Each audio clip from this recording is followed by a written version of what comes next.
مين إرهابي؟ أنا إرهابي كيف إرهابي وأنا عايش ببلادي مين إرهابي؟ أنت إرهابي. Bienvenidos, bienvenidas a esta tercera y última sesión de la serie de talleres de ideas marxistas que organizamos desde el grupo anticapitalista en el Estado español Marx 21, que a su vez formamos parte de una corriente internacional. Y en el tema internacional tenemos aquí unos compañeros y compañeras de Lima, del Perú, y también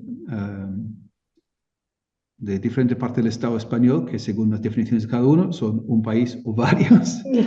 Aquí estamos en Cataluña, en el local muy lindo del movimiento de solidaridad con América Latina. Entonces, entrando en materia, hacemos una introducción y luego la idea es debatir en grupos una serie de preguntas, en principio, que plantean debate, no como que para decir que sí o que no.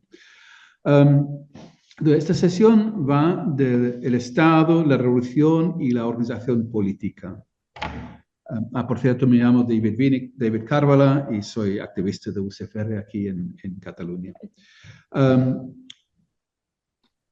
Primero, repasando súper brevemente lo que hicimos en las primeras dos sesiones. La primera sesión sobre el materialismo histórico, y aquí el elemento clave era que los cambios sociales, primero que existen, y segundo, que tienen base en las contradicciones internas en la sociedad, y esto a su vez depende de la base de cómo se producen los medios de subsistencia. Y estas contradicciones internas en la sociedad dan lugar a cambios no simplemente graduales y poco a poco, sino con saltos, es decir, revoluciones.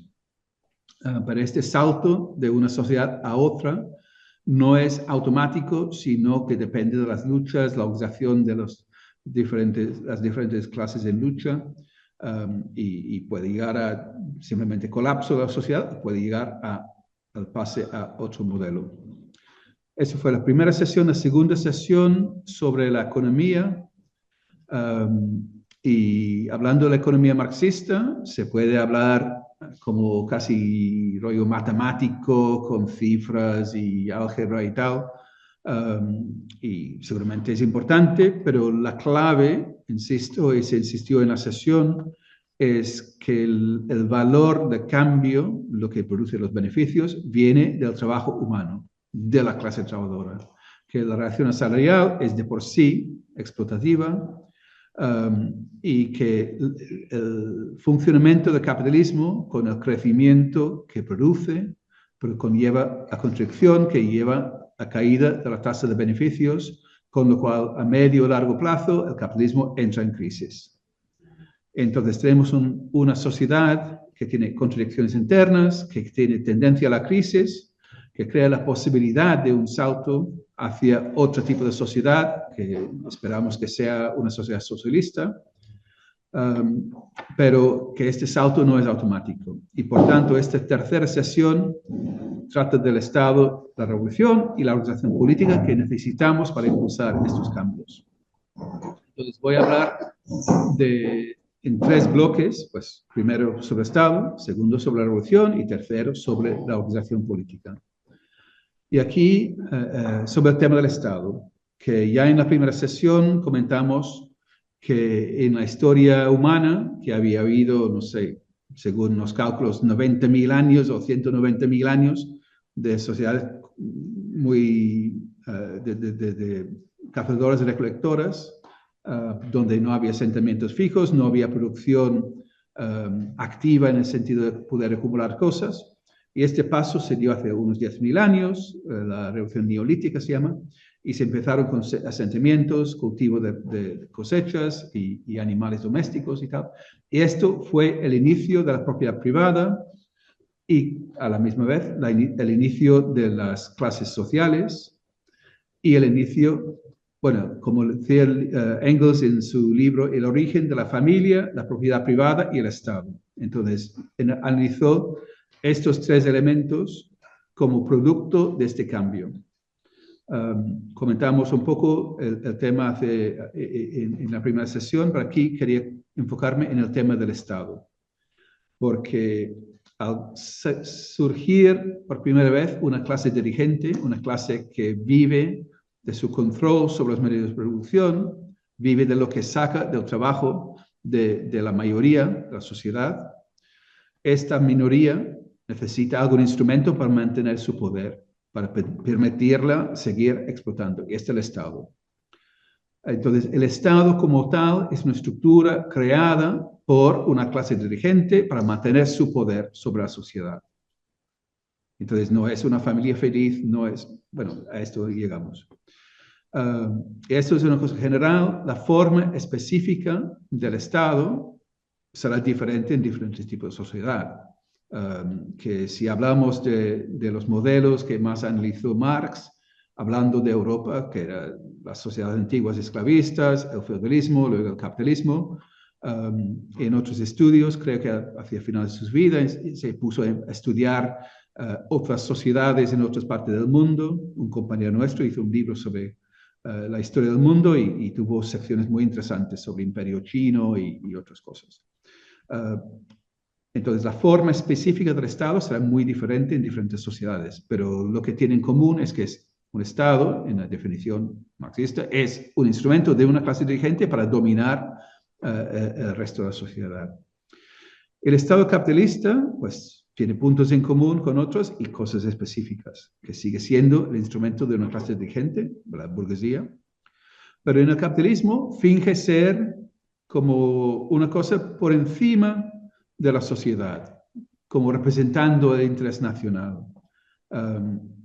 Y en las últimas décadas, en bastantes países del mundo, ha habido un Estado con formas democráticas, algún tipo de elecciones, como mínimo fachada de democracia, elecciones, etc.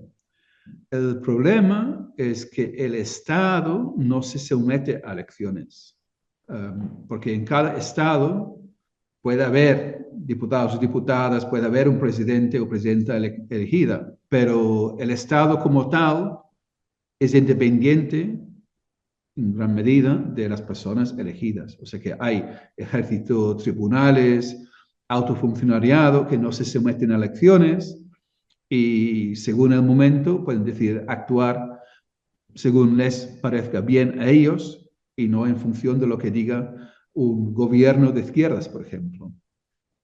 Pueden frenar intentos de gobiernos de izquierdas, si llegan a hacerlo, de intentar llevar a cabo reformas importantes. Y esto se vio de forma trágica en el Chile de Allende, de forma asesina, y en otro tipo de tragedia en Grecia, bajo Syriza, donde un partido que iba a ser la gran esperanza de una nueva izquierda más allá del reformismo y la izquierda revolucionaria, resulta ser, como los demás partidos reformistas.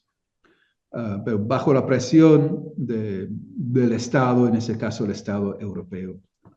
Pero luego hay otra cosa, y hablando de Europa, que en los análisis marxistas del Estado se suele hablar de el Estado. Y en realidad nunca ha existido un solo Estado capitalista. Siempre, desde los inicios del capitalismo, y empieza a haber más de un Estado capitalista, hay estados en plural y que compiten entre sí. Esta competencia es siempre económica y según el caso puede tomar la forma, casi siempre también política y según el caso bélica. Y aquí, desde hace más de un siglo, en el marxismo se habla del imperialismo, o sea que un sistema mundial de estados y bloques de estados que se enfrentan entre sí. Aquí subrayo que el imperialismo no es sinónimo de Estados Unidos. El imperialismo es un sistema de choques entre estados, que sea Estados Unidos, en una época Japón, Europa, según el momento, más o menos, Rusia y ahora sobre todo China. E incluso entre bloques, ahora vemos muchos choques entre Estados Unidos y sus aliados desde hace medio siglo o más, los países europeos. E incluso entre los países europeos que forman la mayoría la Unión Europea, pero incluso aquí pueden darse choques entre Francia, Alemania, piques entre el Estado español y Alemania o Francia, que no quieren que una empresa francesa se haga con una industria importante en el Estado español, etcétera, etcétera. O Brexit, la ruptura de la clase dirigente británica con la Unión Europea.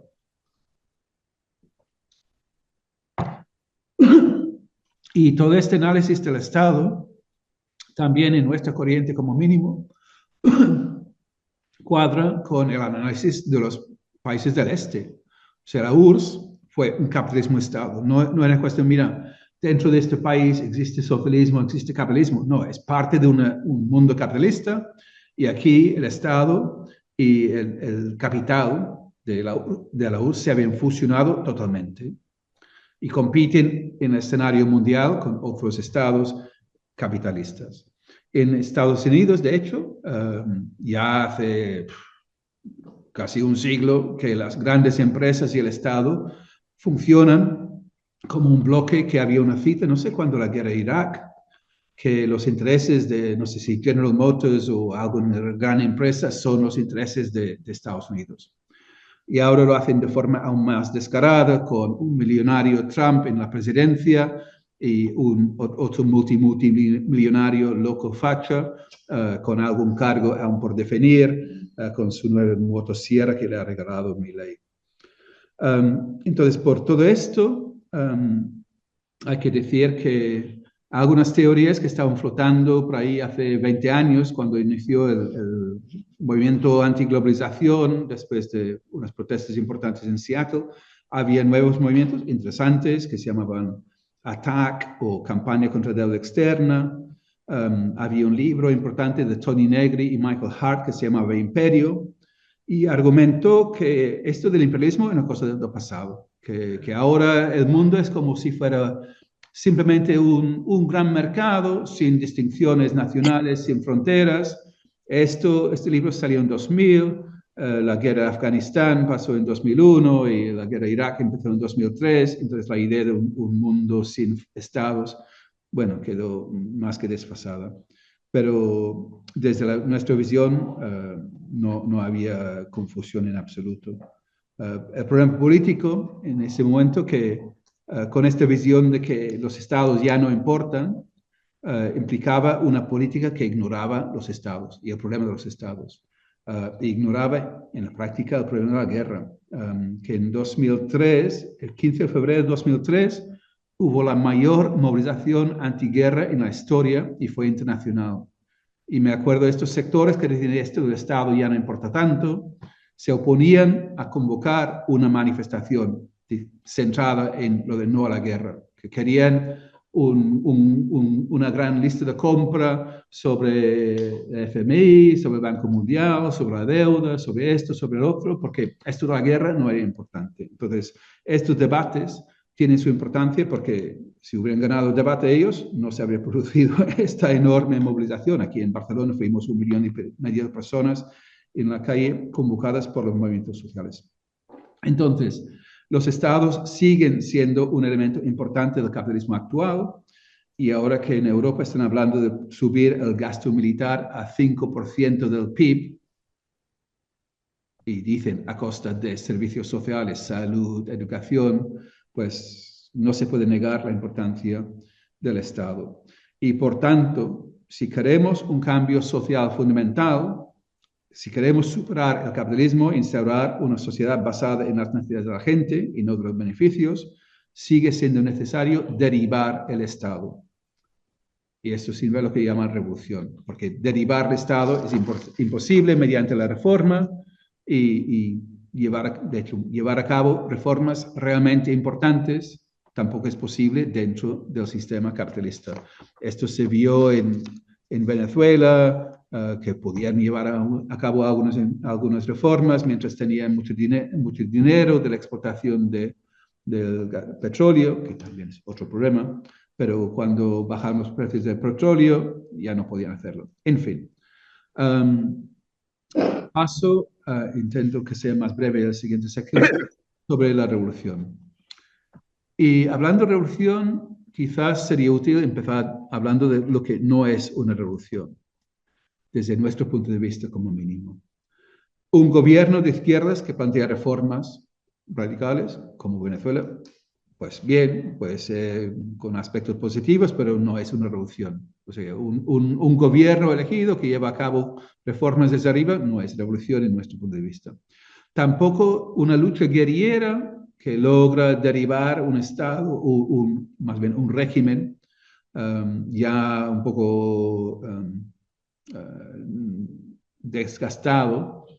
Puede ser algún tipo de revolución, como en Cuba en el 59, fue una revolución, digamos, liberación nacional, anticolonial, bueno, anticolonial no, como democrática, digamos, pero no fue revolución socialista. La caída de Assad fue positiva, pero bueno, la entrada del nuevo grupo guerrillero tampoco convence mucho, pero no es revolución socialista como mínimo. Bueno, no fue revolución en absoluto de lo que pasó este año, el año pasado, este año.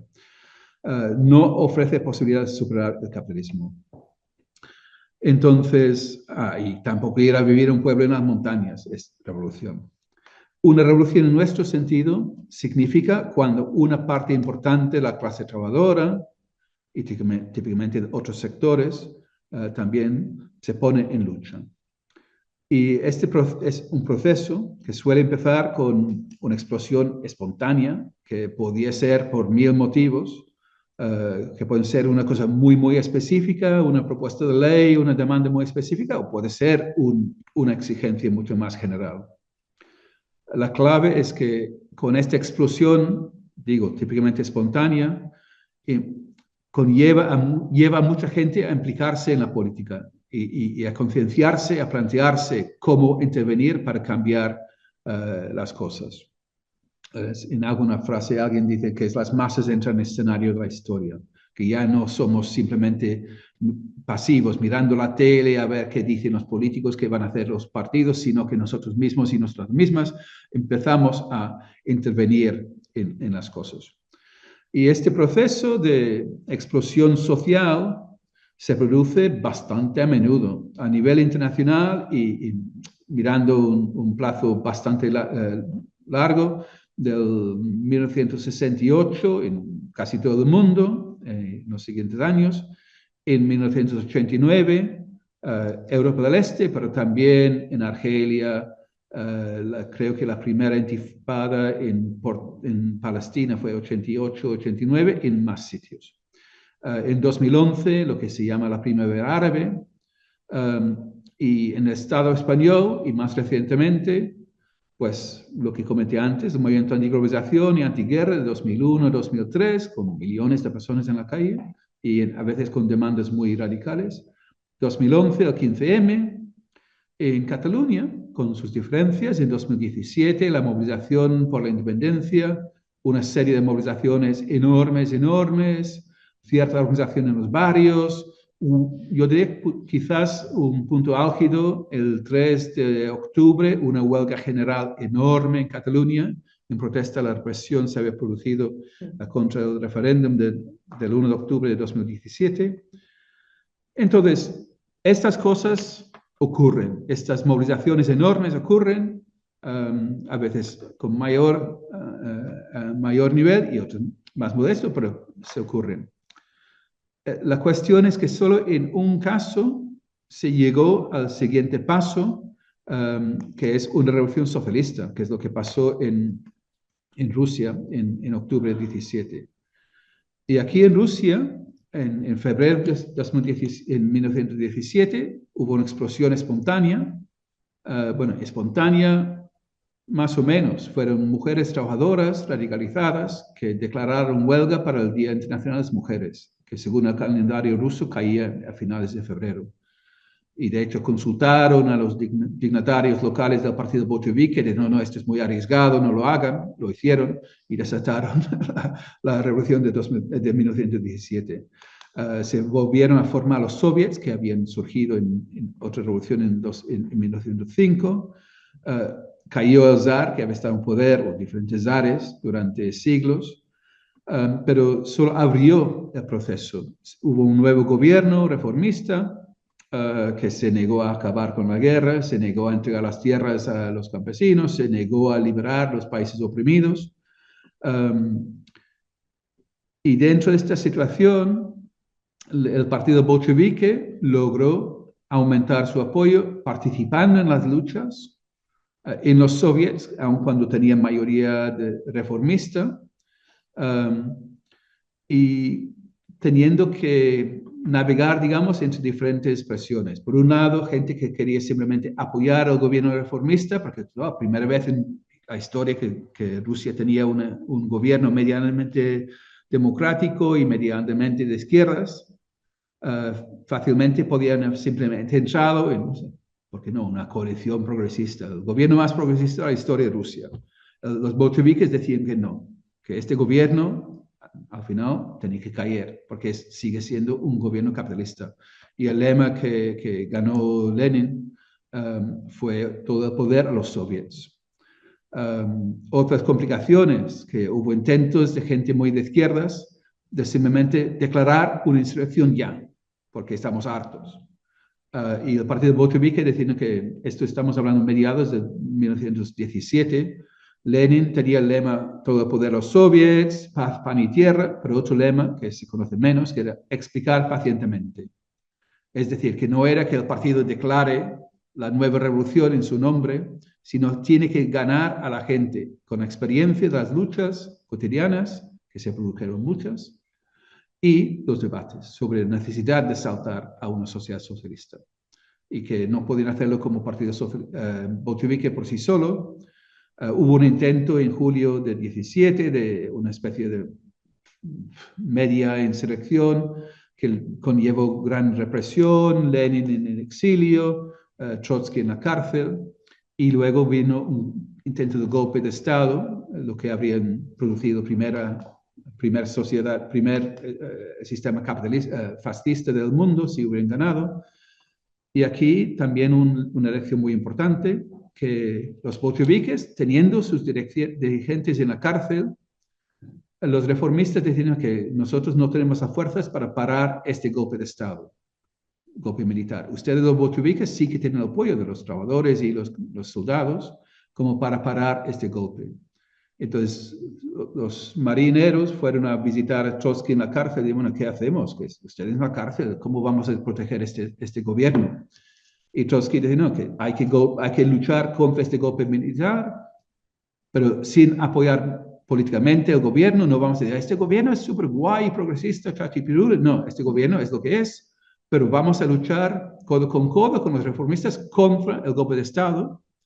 Y hicieron esto, pararon el golpe de Estado y aumentaron muchísimo el apoyo a los bolcheviques. Y a partir de aquí empezaron a tener la mayoría que necesitaron, que en octubre de 1917 llevan a cabo la revolución bolchevique ya con apoyo mayoritario de la clase trabajadora y de gran parte de los campesinos y el ejército. Entonces, aquí hay muchas lecciones que no sé si tendré tiempo a resumirlo todo, porque llevo 25 minutos ya. Entonces, la cuestión de la organización política.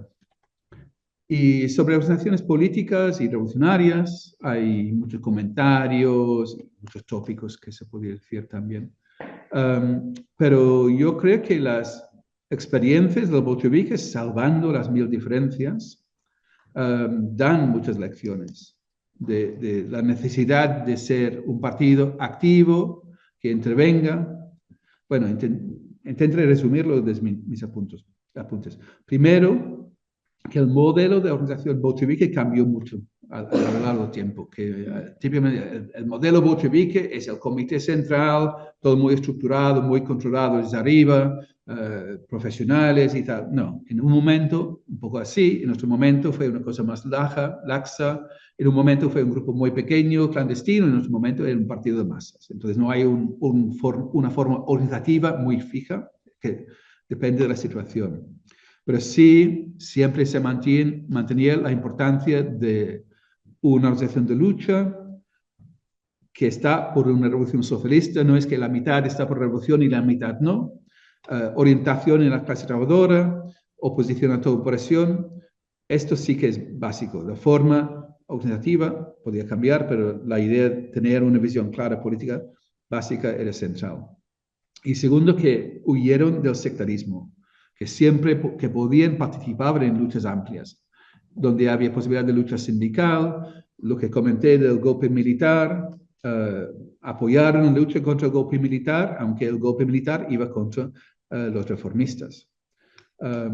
Hicieron incluso trabajo institucional, tenían diputados en el Parlamento ruso, pero utilizaron la actividad institucional para respaldar y fortalecer las luchas fuera. No utilizaron las luchas para tener más influencia institucional. O sea, lo revés de lo que hacen los grupos reformistas. Y otro punto que destacaría, pero no hay tiempo para más, la importancia para el partido bolchevique de la prensa, del periódico, como instrumento para unir a activistas en un extremo y el otro del imperio zarista, que no tenían ni WhatsApp, ni Facebook, ni nada, pero sí que tenían un periódico que podía actuar como un andamio, como decían. Y la clave entonces es, y volviendo a la cuestión de las luchas, la situación revolucionaria, la intervención del partido, organización revolucionaria, es necesaria porque estas situaciones revolucionarias no van como en carriles hacia la revolución socialista, que son un periodo de lucha, pero que podía ir en cualquier dirección. El sistema intenta que todo vuelva a la normalidad, según su visión, y los reformistas intentan que pase lo mismo. Puede haber intentos de hacer cosas más aventureras, que también pueden descarrilar en otro sentido. Entonces, para que haya la solución que queremos, que es una revolución socialista, donde se instaure un tipo de poder obrero de la mayoría de la población sobre la sociedad, tiene que haber un grupo que no esté por restaurar el sistema actual, ni esté por aventuras minoritarias, sino que intente ganar a la mayoría de la clase trabajadora para una lucha consistente para derribar el sistema. Entonces, para afinar, este partido capaz de intervenir de esta forma productiva es lo que faltó en los demás procesos revolucionarios que se produjeron después de la Revolución de Octubre en Rusia, en 18 en Alemania, en 19 creo que fue en Italia y tal. Hubo comités obreros, todos ingredientes, pero no hubo un partido capaz de empujar las cosas hacia la dirección correcta. Entonces fracasaron y como resultado fracasó también la Revolución Rusa. Entonces, para terminar, 4 cositas o dos sobre nuestro grupo Marx 21 aquí, que vuelvo a decir que somos un grupo mucho más pequeño de lo que fue el partido bolchevique, excepto quizás en algunos momentos que eran aún más pequeños que nosotros, pero en general sí mucho más pequeño. Pero aún así y el contexto es muy diferente, pero aún así hay cosas relevantes. Lo de la importancia de la claridad política, la centralidad de la clase trabajadora, aunque no estemos en condiciones de conectarnos directamente con una clase de millones y millones de personas, sí tener esta visión. El rechazo a toda opresión, la importancia de oponernos a todo imperialismo y la guerra, por ejemplo, en la guerra de Ucrania, contra Putin, pero también contra la OTAN. La necesidad de trabajar con gente trabajadora de forma más amplia, no estar en un gueto, y esto lo hacemos donde podamos, por ejemplo, con lucha unitaria, frente único contra el fascismo. En las situaciones de crisis, estas llegarán, o sea que no es que no depende de nosotros, o sea que estas situaciones de crisis se producen. En Cataluña he mencionado 3 de los últimos 20 años y habrá más. La cuestión no es si habrá crisis, explosiones de lucha, la cuestión es en qué dirección van, porque cada vez más los fascistas también intentan aprovecharse de las situaciones. Lo de la COVID, movilizando gente con la línea negacionista de la COVID y tal. Y cierro con esto, que somos un grupo pequeño, sí. La izquierda radical mundial, en general, con pocas excepciones, es pequeña. Pero si pensamos en las películas de viajes en el tiempo, que si viajas atrás en el tiempo y sin querer cambias alguna cosita, cuando vuelves a tu presente, ha cambiado, porque pisaste un insecto o o evitaste que alguien se matara cruzando la carretera, cosas así, y entonces todo cambia. Pues ahora mismo estamos en el pasado de todos los futuros posibles. Entonces las cosas pequeñas que hagamos ahora pueden tener repercusiones importantes en el futuro. O sea, hace 15 años empezamos Unidad contra Fascismo y Racismo. Desde nuestro grupo lo impulsamos y ahora existe como un movimiento amplio contra el fascismo. Esto tuvo que ver con la derrota de un partido fascista en Cataluña hace 10 años. Si no hubiéramos creado este movimiento, podríamos estar hablando de un partido enorme fascista en Cataluña en 2017 y por ahí. Y no se produjo. O sea, hay un posible futuro que no se produjo por lo que hicimos, aun siendo un grupo pequeño. Entonces, hay muchos futuros, buenos y malos, y si se produce uno más malo, uno más bueno, depende en parte de las cosas, a veces pequeñas, que hacemos ahora. Entonces, una razón por unirte a Mark 21, si compartes nuestra visión, es esto, que el futuro puede ser terrible o puede ser brillante, pero no está escrito aún, depende de lo que hagamos nosotros. Entonces, entender la necesidad de derribar el Estado capitalista, entender la necesidad de revolución, porque para que se consiga una revolución de éxito, hace falta que nos organicemos y luchemos por ello. Entonces, los dejo aquí. Entonces, aquí es donde abrimos la sesión de debate en grupo.